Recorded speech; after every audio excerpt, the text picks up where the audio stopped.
ನಿಮ್ಗೆ ಗೊತ್ತಾ ನಿಮ್ಮ ಫೇವ್ರೆಟ್ ಎ ಐ ಟೂಲ್ಸ್ಗಳು ದೊಡ್ಡ ಬಕಾಸುರರು ಅಂತ? ಹೌದು, ಕರೆಕ್ಟಾಗಿ ಕೇಳಿಸ್ಕೊಂಡಿದ್ದೀರಾ. ಪ್ರತಿ ಸಲ ನೀವು ನಿಮ್ಮ ಎ ಐಗಳಿಗೆ ಕ್ವಶನ್ಸ್ನ ಕೇಳಿದಾಗ ಎಲ್ಲೋ ಒಂದು ಕಡೆ ಡಾಟಾ ಸೆಂಟರ್ಸ್ನಲ್ಲಿರೋ ಸರ್ವರ್ಸ್ಗಳನ್ನ ಕೂಲ್ ಮಾಡೋದಕ್ಕೆ ಸಾವಿರಾರು ಲೀಟರ್ ನೀರು ಬೇಕಾಗುತ್ತೆ. A I data centres 24/7 run ಆಗ್ತಾ ಇರುತ್ತೆ. ಅಲ್ಲಿರೋ ಮಿಷಿನ್ಸು ಓವರ್ ಹೀಟ್ ಆಗಬಾರ್ದು ಅಂತ ಅದಕ್ಕೆ ಸಾವಿರಾರು ಲೀಟರ್ ನೀರನ್ನ ಸಪ್ಲೈ ಮಾಡಿ ಕೂಲ್ ಮಾಡ್ತಾ ಇರ್ತಾರೆ. ರಿಪೋರ್ಟ್ಸ್ಗಳ ಪ್ರಕಾರ ಕೆಲವು ಫೆಸಿಲಿಟೀಸ್ಗಳಿಗೆ ಒಂದು ದಿನಕ್ಕೆ 1 ಮಿಲಿಯನ್ ಲೀಟರ್ಸ್ ಅಂದರೆ 10 ಲಕ್ಷ ಲೀಟರ್ಸ್ಗಳ ನೀರು ಬೇಕಾಗುತ್ತೆ. ಇಷ್ಟು ನೀರನ್ನ ನಮ್ಮ ಭಾರತದಲ್ಲಿ ಒಂದು ಇಡೀ ಹಳ್ಳಿಗೆ ಹಂಚ್ಬೋದು. ಫಸ್ಟೇ ನಮ್ಮ ಇಂಡಿಯಾದಲ್ಲಿ ಎಷ್ಟೋ ಹಳ್ಳಿಗಳಿಗೆ ಮತ್ತೆ ಸಿಟಿಗಳಿಗೆ ನೀರಿನ ಅಭಾವ ಜಾಸ್ತಿ ಇದೆ. ಇದನ್ನು ಸೇರ್ಕೊಂಡ್ರೆ ತುಂಬಾ ಸೀರಿಯಸ್ ಪ್ರಾಬ್ಲಮ್ಸ್ ನ ಫೇಸ್ ಮಾಡೋದು ಜಾಸ್ತಿ ದಿನ ಇಲ್ಲ. ಈ ಜಗತ್ನ ಬದಲಾಯಿಸ್ಬೋದು.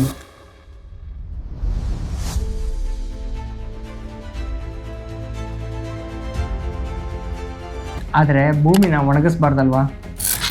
ನಮ್ಮ ಪ್ರಶ್ನೆ ಏನಂದರೆ, ನಮ್ಮ ಟೆಕ್ನಾಲಜಿ ಪ್ರೋಗ್ರೆಸ್ಸಿಂದ ನಾವು ಒಂದು ದೊಡ್ಡ ಬೆಲೆ ತರಬೇಕಾ? ಸೊ ಅದಕ್ಕೆ ಎಕೋ ಫ್ರೆಂಡ್ಲಿ ಡಾಟಾ ಸೆಂಟರ್ಸ್ನ ಪುಷ್ ಮಾಡಿ ನೀರನ್ನು ಸ್ಮಾರ್ಟಾಗಿ ಉಪಯೋಗಿಸ್ಬೇಕು.